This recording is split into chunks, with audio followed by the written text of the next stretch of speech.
We've got the top three on the Athletic big board that has not been signed yet. Ken Rosenthal, your colleague over there, pointed out in here 6 of the top 9 not signed yet. I believe it's 20 of the top 50. We're about a month away from an early spring training that's starting for the World Baseball Classic. What's going to happen here? Yeah, so one thing we have to keep in mind is when Juan Soto got $765 million from the Mets a year ago and Vladimir Guerrero got $500 million from the Blue Jays, there was a lot of thought that those contracts would pull everybody up.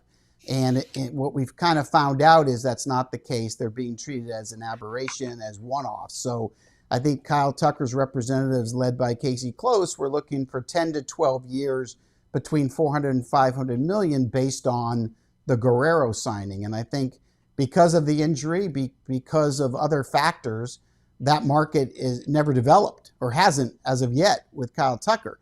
The other thing that's happened to Kyle Tucker is the New York teams are not in on him. You know, Yankees are chasing Bellinger. If they don't get Bellinger, they're not going to pivot to Tucker. They don't believe that you know how well he'll handle New York. I've heard the same thing about the Mets' view of Kyle Tucker as well. That takes 2 big markets out. So, you know, what some of these agents are looking at, you know, we had the Schwarber sign, the Alonso signing, but Bregman's not getting the long-term offer yet that he's looking for.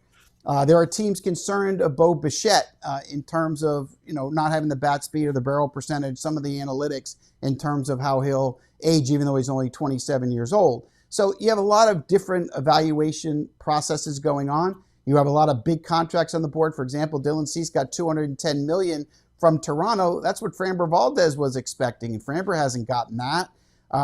Ranger Suarez, you know, look, I think the Baltimore Orioles are going to probably end up signing him. They're working hard to do it, but they're asking for a lot because he only has 768 innings on his odometer arm. He's very young, right, in his 20s. Zach Gallen's coming off the worst year of his career.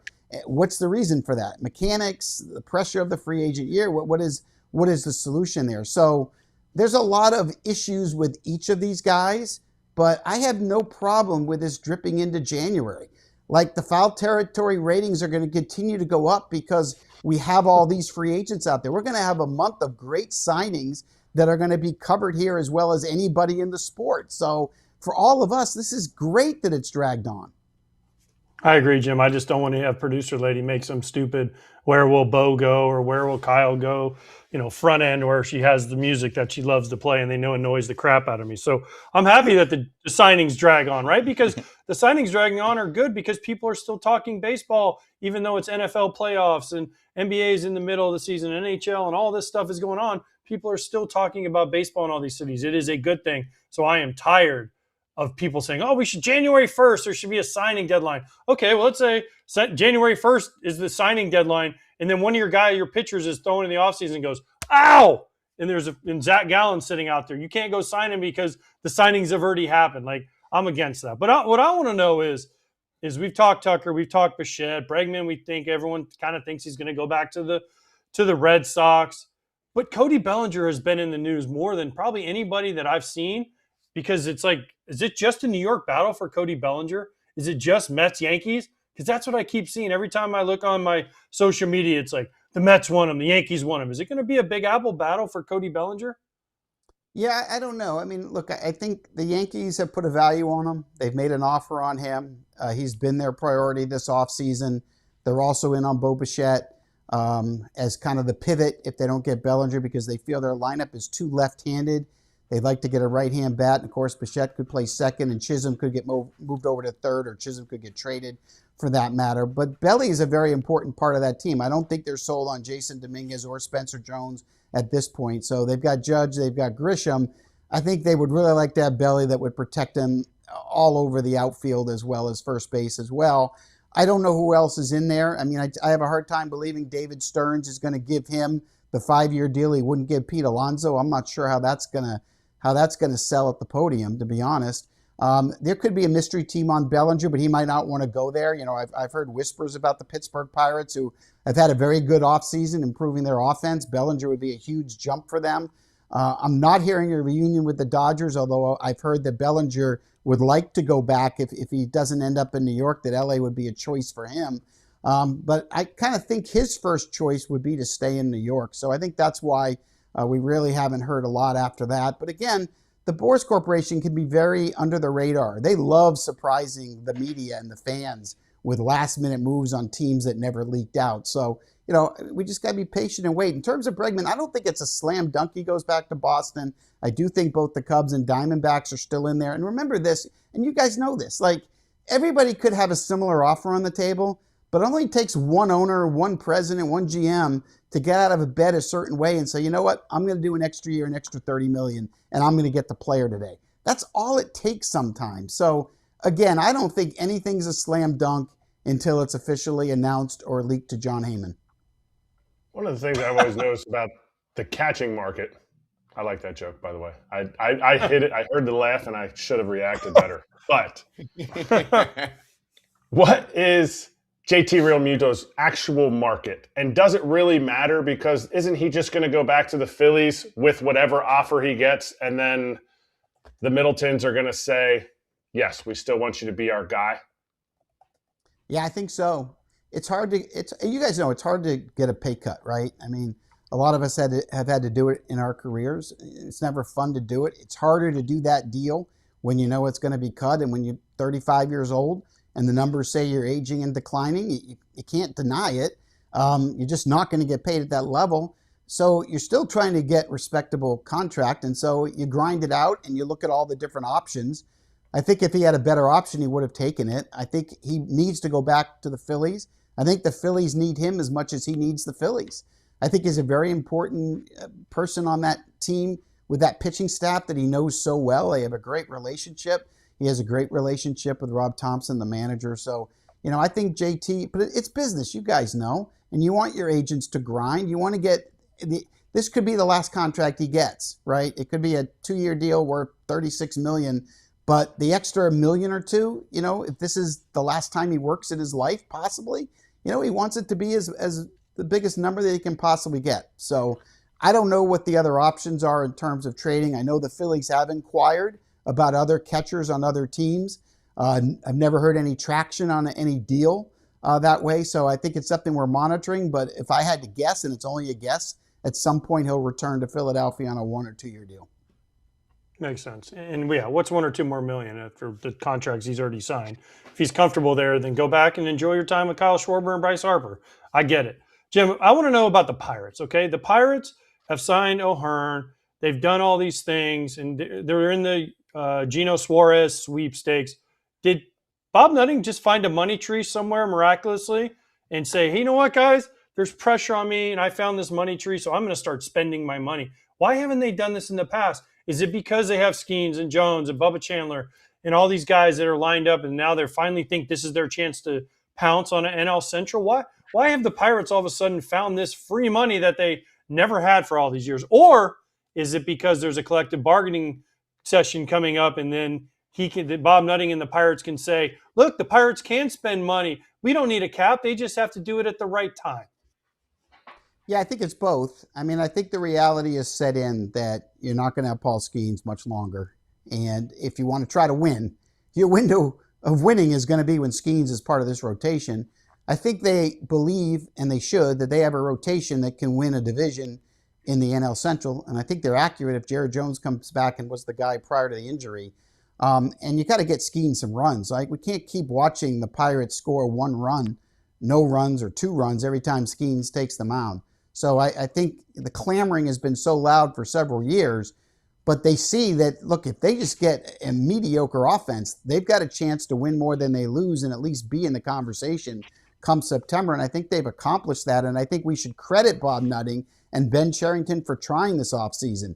The trade for Brandon Lau with 31 home runs last year, the trade for Ryan O'Hearn, who's coming off the best offensive season of his career, the trade for the prospect from the Red Sox, the outfielder Garcia, who should be able to make this team as a starting outfielder out of spring training, and the rookie Connor Griffin, who could end up being rookie of the year. He's ultra talented, not sure he's major league ready, but that's 4 new guys to your lineup. That's going to make O'Neal Cruz better. That's going to make Brian Reynolds better. And again, we're just looking for an offense that was last in baseball in runs scored, last in home runs, to be at least enough respectable that you have a chance to win more than they lose. So baseball-wise, they had to do it. Now, your last issue, I believe, 100% has a lot to do with some of the factors that we're seeing this offseason, and that is the realization of all 30 teams that we're going to have a floor in the next negotiations of a CBA. We're going to have a floor.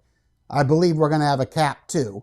I think we're going to have a range. It's not going to ever be equal. The big markets are always going to have more money, but I think the players clearly understand that the other sports are getting more revenue than the baseball teams are. The NFL and NBA players are getting more of a share than baseball players are. That's not right. The players at the very least should be getting 50% of the revenues, and they're not right now. And so one of the ways you have to fix it, you got to have a floor. You got to make Miami and Pittsburgh and you got to make these teams spend.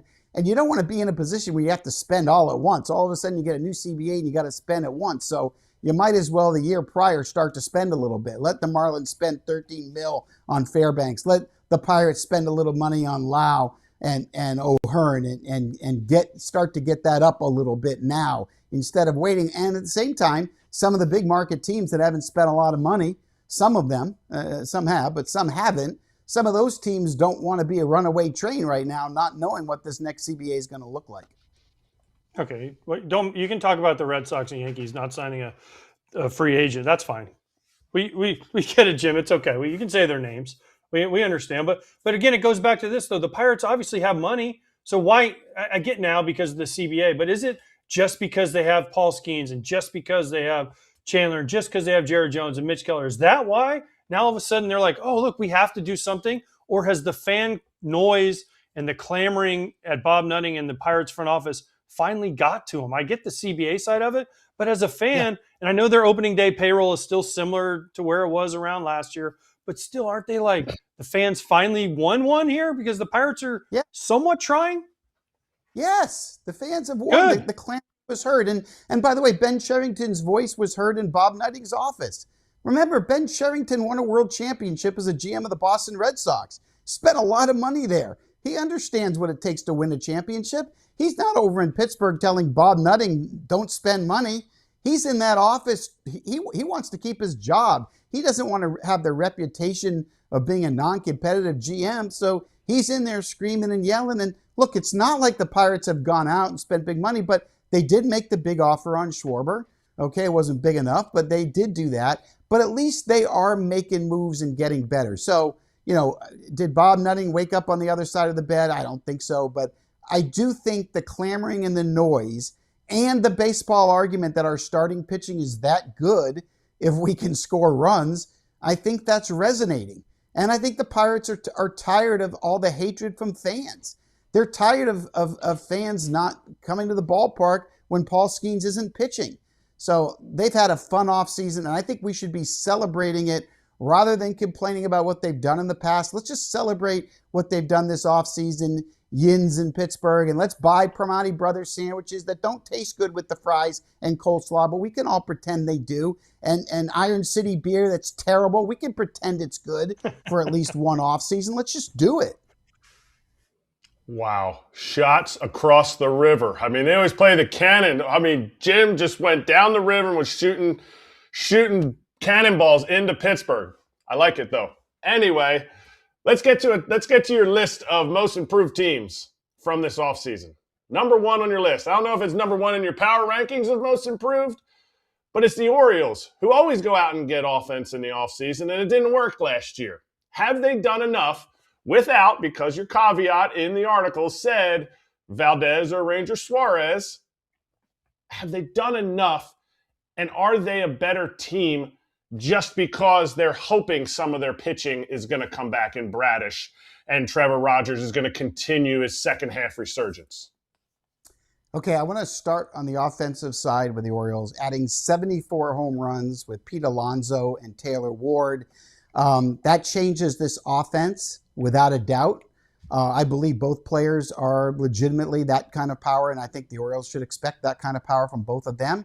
And so it's the force multiplier with those acquisitions that gets me excited about the Orioles, because the force multiplier to me is the fact that that's going to take the pressure off Gunnar Henderson, Adley Rutschman, Jackson Holliday, Jordan Westburg, Colton Cowser, Sam Basayo, Adley Rutschman. It takes all the pressure off of them. I think it's going to make them better offensively, and that core is really good, and they've never reached their potential. I talked to Craig Albernez the manager of the Baltimore Orioles, yesterday morning, and he said that he looked at the force multiplier more about games played. I said, what do you mean? He said, well, Alonso and Ward, they play every day. And he said, I want all these young Oriole players to see you're supposed to play every day. And they're going to set that example. And he said, I think that's going to help the young Oriole players want to play hurt more. I like the depth they have. I like the fact that on the benches, Kobe Mayo or Ryan Mountcastle or Tyler O'Neill if he's not starting or Dylan Beavers if he's not starting. They have built really good depth at every position. They're prepared for injuries, and I think their offense is going to be one of the best offenses in the American League in 2026. I think the young core is going to take a huge jump forward and have just as much impact as the acquisitions of Alonso and Ward. Now I'll get to the part of, can they contend? Can they be an October team? It depends if they're done with their pitching, which they can't be. That's the biggest question. It will continue to be the big question. If I'm them, I'm getting Framber Valdez and Ranger Suarez. Now, they're not going to do both, but I think they are going to do one.